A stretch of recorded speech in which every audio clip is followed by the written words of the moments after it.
Hello दोस्तों। ये अपनी यूनिट नंबर 2। ठीक है।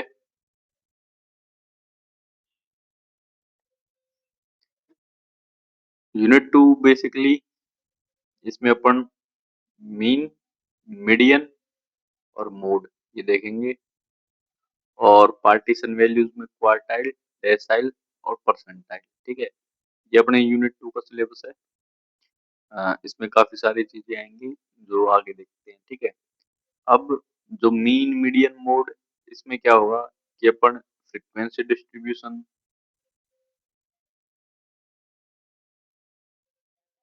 जो अपन ने यूनिट फर्स्ट में पढ़ लिया कंप्लीट। ठीक है।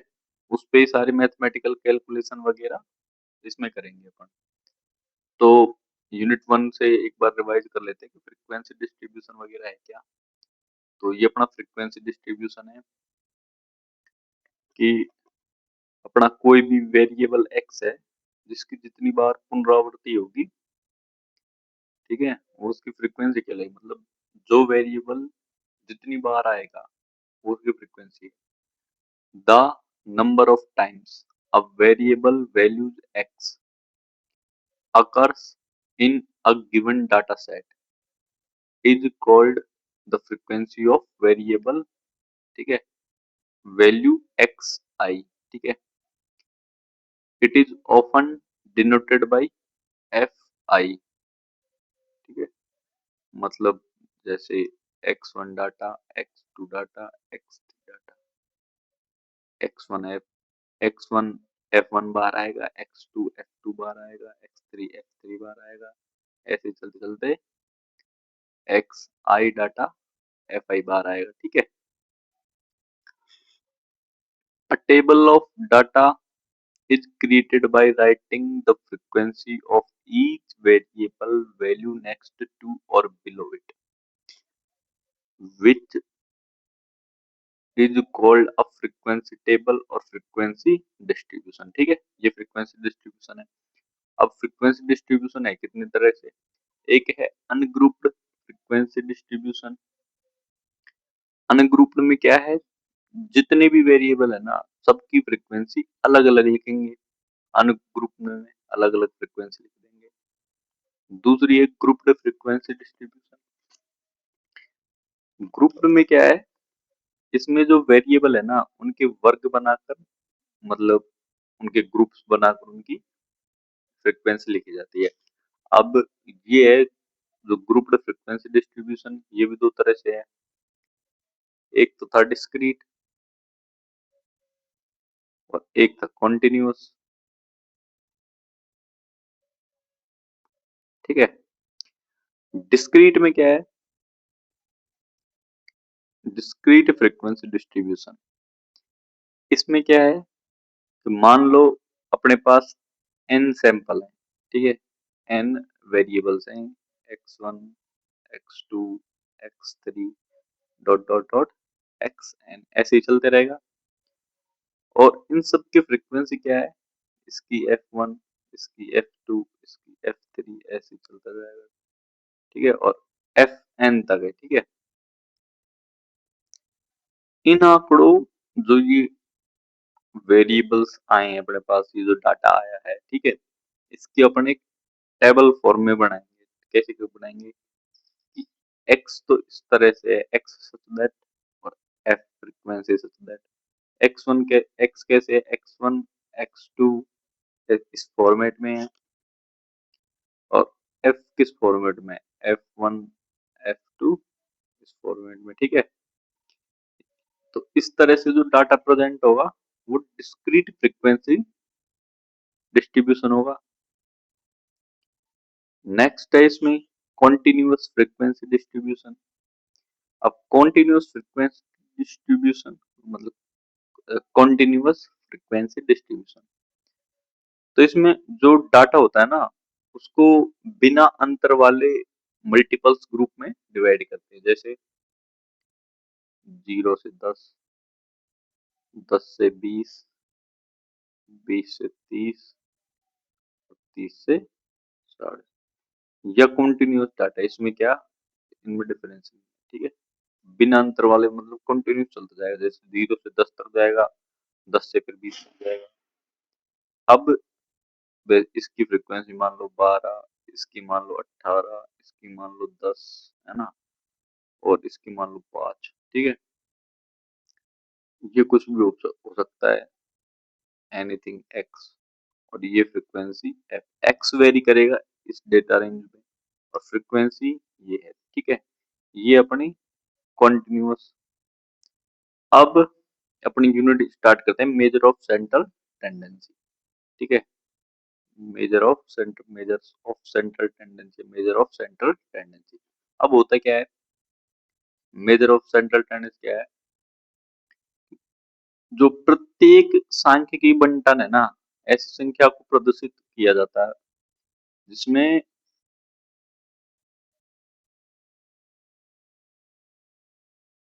जिसके ऐसी संख्या जिसके निकट बंटन के अधिकतर मान केंद्रित होते हैं। ठीक है, every statistical distribution can be represented by a number that represent the entire distribution, that is a number around which most of the values in distribution are concentrated।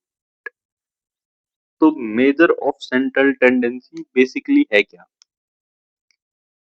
कि अपना जो डाटा है ना वो कहाँ पे ज्यादा कंसंट्रेट होगा। ठीक है, कहाँ पे ज्यादा सघन डाटा होगा, उसके लिए मेजर ऑफ सेंट्रल टेंडेंसी। ठीक है, usually this number is in the middle of distribution, मतलब प्राय देखा जाता है कि मिडिल में हो, जैसे माध्यक एवरेज बीच में आ जाएगा, माध्यिका भी बीच में आ जाएगी, बहुलक जहाँ पे ज्यादा डाटा वेरी करेगा ना, ज्यादा से ज्यादा डाटा कंसंट्रेट होगा, वो कहीं भी हो सकता है, ये मिडिल का जरूरी है। ठीक है, यूजुअली होता है लेकिन हमेशा नहीं। ठीक है, अब ये हिंदी में देख लो, वही ये जो इंग्लिश में है ना, वो यहाँ पे हिंदी में लिख दिया। प्रत्येक सांख्यिकी बंटन को, बंटन है, ठीक है, बंटन को ऐसी संख्या के रूप में प्रदर्शित किया जा सकता है जो संपूर्ण बंटन का प्रतिनिधित्व कर सके, अर्थात ऐसी संख्या जिसके निकट बंटन के अधिकतर मान केंद्रित होते हैं, बंटन का केंद्रीय प्रवृत्ति की माप कहलाती है। ठीक है, अब केंद्रीय प्रवृत्ति की माप में क्या क्या था, मीन, मीडियन, मोड। ठीक है, क्या क्या था, मीन, मीडियन और मोड। अपन सबसे पहले मीन पढ़ेंगे। ठीक है, अब मीन होता क्या है, मतलब माध्य, ये माध्यिका हिंदी के लिए। ठीक है, और मोड बहुलक। अब देखो, मीन कितने तरह का होता है टोटल, ये अपना मीन है। मीन अपना तीन तरह से होता है, एक तो अर्थमेटिक मीन, दूसरा ज्योमेट्रिकल मीन, तीसरा हार्मोनिक मीन। ठीक है, तीनों मीन कराऊंगा मैं आपको। पहले पढ़ेंगे अपन अर्थमेटिक मीन इस क्लास में, अगली क्लास में या इसी क्लास में ज्योमेट्रिक मीन और हार्मोनिक मीन। ठीक है, दोनों हो जाएंगे। उसके बाद मीडियन करवाएंगे, फिर मोड होगा, फिर पार्टीशन वैल्यूज पे चलेंगे। ठीक है, तो मीन में पहले देखते हैं अपन अर्थमेटिक मीन। ठीक है, अर्थमेटिक मीन में क्या होता है कि देखा जाता है कि हमेशा अर्थमेटिक मीन ना एक अर्थमेटिक प्रोग्रेशन होगा, उसका जो एवरेज आएगा वो अर्थमेटिक मीन होगा। ठीक है, अर्थमेटिक प्रोग्रेशन है क्या, समांतर श्रेणी। वो क्या होती है कि जिसमें पहला पद ए के फॉर्मेट में, अगला ए प्लस डी, ए प्लस टू डी, ए प्लस थ्री डी, जैसे ए में डी जोड़ेंगे, अगले पद में डी जोड़ेंगे, मतलब जो कॉमन डिफरेंस है ना, इन दोनों का कॉमन डिफरेंस, इनका इनका वो डी कॉमन डिफरेंस सेम होगा, तो वो अर्थमेटिक प्रोग्रेशन होगा। और अर्थमेटिक प्रोग्रेशन, उसका जब अपन एवरेज लेंगे तो वो अर्थमेटिक मीन में आ जाएगा। ठीक है, अब एवरेज क्या होता है, पढ़ा है आपने भाई, आप मेंस दे रहे हो, तो एवरेज क्या है, टोटल बटे नंबर, ठीक है। अब जो अपनी अर्थमेटिक प्रोग्रेशन है ना, उसका टोटल क्या होगा, उसके एन पदों का योग क्या होगा, एस एन बराबर n/2 a प्लस एल, ठीक है। ए क्या है, फर्स्ट पहला पद, एल क्या है लास्ट पद, लास्ट टर्म, ए फर्स्ट टर्म, ठीक है। अब एस एन क्या हो जाएगा इसमें, ये एक फॉर्मूला है, और एस एन बराबर n/2 2a plus n-1 into D, ठीक है। अब एल लास्ट पद है ना, तो एन व पद निकालने का फॉर्मूला होता है ये n-1 इंटू डी, ठीक है। एल की जगह अपन ये वैल्यू पुट कर देंगे, मान ले ए एन लास्ट पद है एल, तो अपन ये वैल्यू पुट कर देंगे तो ये आ जाएगा, ठीक है। अब जैसे अपन इसका एवरेज निकालेंगे, तो एस एन बटे एन, ठीक है, एस एन बटे एन, एस एन बटे एन आ जाएगा। तो एपी का जो एवरेज होगा, मतलब ए एम होगा एपी का, वो क्या हो जाएगा, 1/2 ए प्लस एल, पहला और लास्ट का पद जोड़ दो, दो का भाग दे दो, उसका माध्य आ जाएगा, ठीक है। अब कुछ और चीज देख लेते हैं, एक दो चीज और जो आपने पढ़ा है लेकिन, ठीक है, उसके लिए देखो, एक से एन तक, एक प्लस दो प्लस तीन ऐसी सीरीज होते हैं ना, उसका सम होता है एन इंटू एन प्लस 1/2, तो इसका एवरेज एन प्लस 1/2 हो जाएगा, ये एम है, ठीक है। अभी इसमें देखो डी कितना चल रहा है अपना, डी एक चल रहा है, एक जुड़ रहा है, ठीक है, ये इसका हो जाएगा, और ए एम ही हो जाएगा, पहला पद प्लस लास्ट पद बटे दो, ठीक है। ऐसे ही एक से एन तक के जो वर्ग होते हैं ना, उनको जोड़ दें, ऐसी सीरीज बन जाए, तो उसका सम का फॉर्मूला है ये, एवरेज का फॉर्मूला है ये n+1 इंटू 2n+1/6, ठीक है। ऐसे ही 1³ plus 2³ plus 3³ dot dot dot n³, इसका सम का फॉर्मूला है n इंटू n+1/2, इसका होल स्क्वायर, ठीक है। और एवरेज निकालेंगे, ए एम निकालेंगे, अर्थमेटिक मीन, एवरेज आ गया, एवरेज वो सम आने के बाद उसका एवरेज निकालेंगे तो ये होता है, ठीक है। ये एम, ये एम नहीं, ये ओनली एवरेज है, ठीक है। और एवरेज इसको मीन ही बोल देंगे, ठीक है। ये अर्थमेटिक एपी नहीं है, और ना ही ये वाली एपी है, ठीक है, इनमें से कोई भी एपी नहीं है। अब average of first n even number n+1, ठीक है, पहली सम जो संख्या होंगे ना, उनका मीन पूछ लिया, एवरेज पूछ लिया, तो n+1 करना है, और फर्स्ट एन नंबर का ऑड है, विषम है, उसका एवरेज पूछ लिया, मीन पूछ ले, तो एन होगा, ठीक है, ये देख लेना। अब मीन मैंने क्या बताया, एवरेज के इक्वल है, टोटल बटे नंबर। तो अपन ने देखा कि जैसे अपनी डिस्क्रीट फ्रीक्वेंसी थी, ठीक है, अब उसमें डाटा कैसे था अपना, एक्स वेरी था, x1 x2 x3, बस x3 तक मानो, और फ्रीक्वेंसी क्या थी, f1 f2 f3, मतलब x1 डाटा f1 बार आया था, x2 डाटा f2 बार आया था, x3 डाटा f3 बार आया, तो अपन टोटल करेंगे ना इसका, तो x1 को अपन f1 बार जोड़ेंगे, ठीक है, या फिर x1 को f1 से गुणा कर दो, टोटल आ जाएगा भाई, ठीक है। कैसे, x1 plus x1 plus x1 dot dot dot f1 times, ठीक है। ऐसे ही x2 को जोड़ेंगे, x2 plus x2 plus x2 f2 times तक, ठीक है। तो टोटल आ जाएगा क्या, x2 f2, और ऐसे x3 बढ़ेगा x3 f3, ठीक है। अब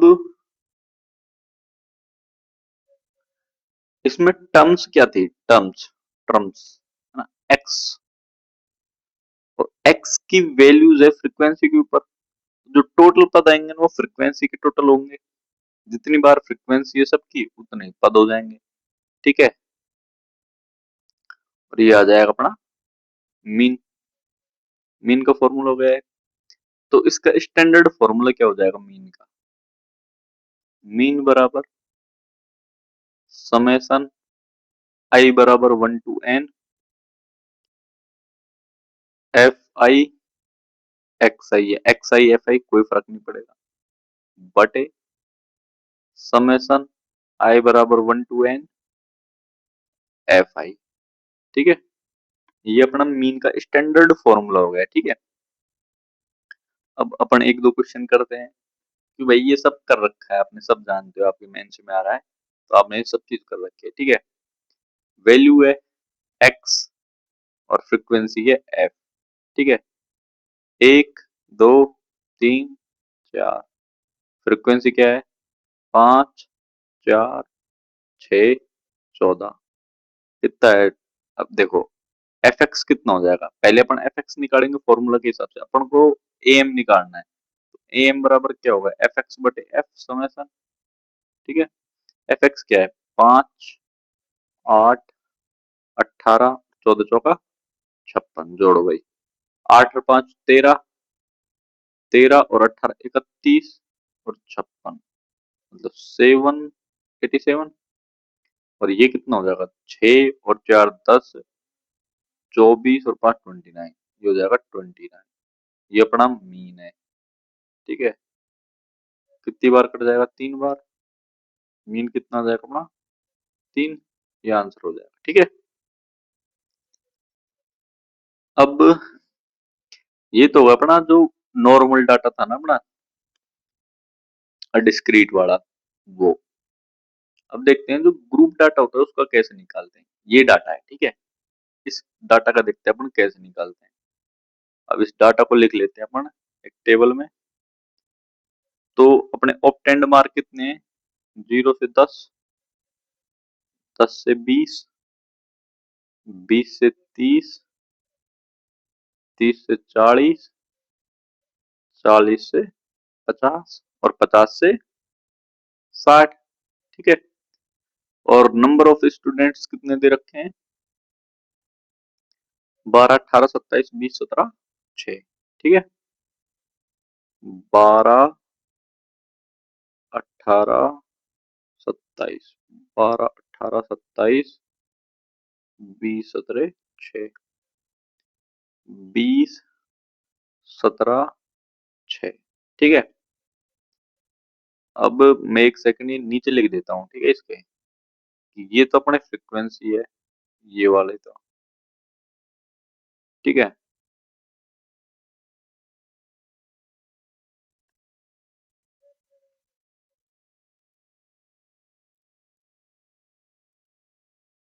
और ये अपने ऑप्टेंड मार्क है। ठीक है,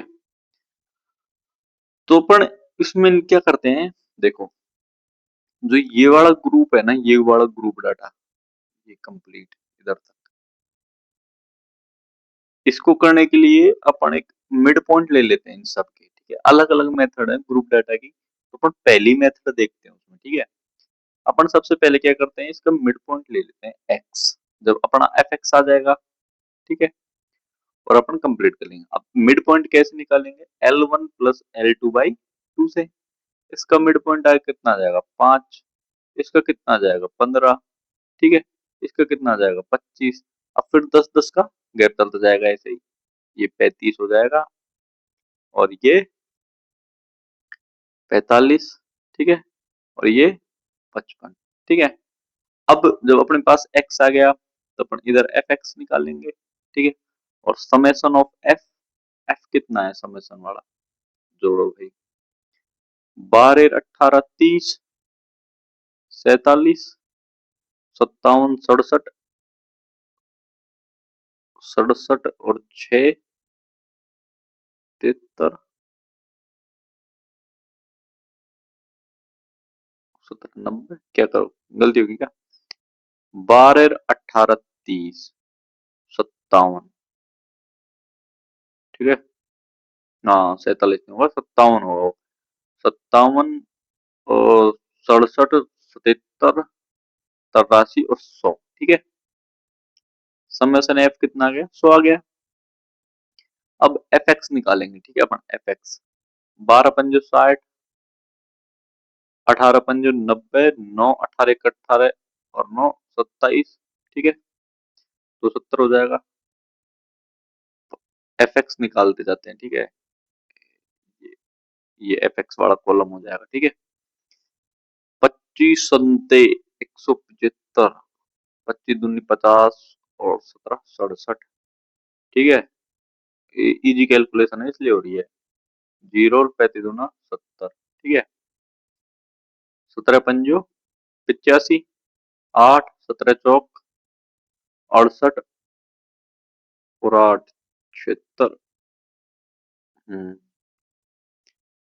6 पंजो 30, 6 पंजो 30 और 3 33, ठीक है।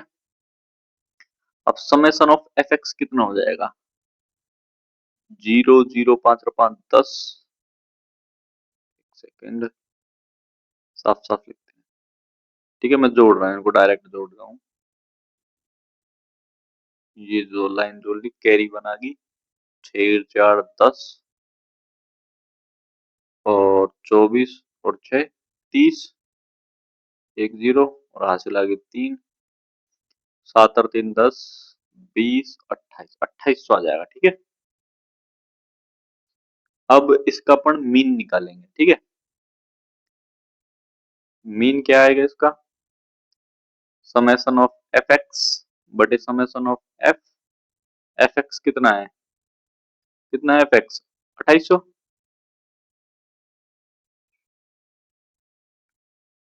एफ एक्स है 2800, ठीक है, और समेशन ऑफ फ्रीक्वेंसी कितना है 100, तो इसका जो मीन आएगा ना वो आ जाएगा ना 28, ठीक है, ये अपना आंसर हो जाएगा, ठीक है।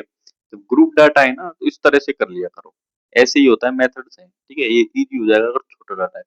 अगर अब बड़ा डाटा आ जाए, ठीक है, ज्यादा बड़ा डाटा आ जाए तो इमेजिनरी मीन मान के अपन कर लेते हैं, उस कल्पित माध्य मेथड बोलते हैं हिंदी में, ठीक है, वो देख लेते हैं अपन कल्पित माध्य मेथड।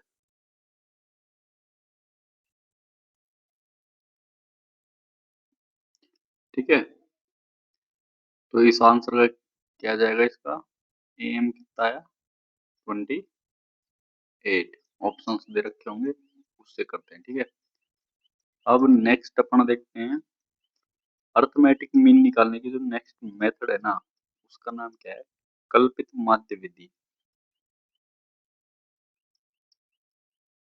कल्पित माध्य विधि, कल्पित यानी कल्पना करना, अज्यूम करना, तो इंग्लिश में नाम क्या है इसका, अज्यूम्ड मीन मेथड, ठीक है। अब इसमें अपन क्या होता है, जो डाटा जब ज्यादा बड़ा आ जाए और अपन को कैलकुलेशन करने में ज्यादा परेशानी और टाइम लगे, तो अपन अज्यूम कर लेते हैं, ठीक है, कि मान लो अपना मीन है जो यहाँ पे है कहीं पे भी हो, तो जैसे एक क्वेश्चन करते हैं अपन, ठीक है, जैसे एक ग्रुप डाटा है 0 से 10, 10 से 20, 20 से 30 और 30 से 40, ठीक है। अब इसकी फ्रीक्वेंसी क्या है, फ्रीक्वेंसी डिस्ट्रीब्यूशन क्या है इसका, 5 8 10 और 7, ठीक है। तो एक सेकेंड, ये लाइन की थी एक, इसके मिड पॉइंट निकालते हैं अपन, एक्स निकाले अपन ने मिड पॉइंट, 5 15 25 और 35। अब मान लो मेरे को काफी टाइम लग रहा है, एक्स की वैल्यू ज्यादा बड़ी आ रही है धीरे धीरे, ठीक है, कुछ भी हो सकती है एक्स की वैल्यूज। अब ये जो ग्रुप फ्रिक्वेंसी और ये ग्रुप जो डाटा दे रखा है ना, ये 150 200 के बीच में ऐसे हो सकता है, कुछ भी हो सकता है, ठीक है। तो अपन क्या कर लेंगे, मैं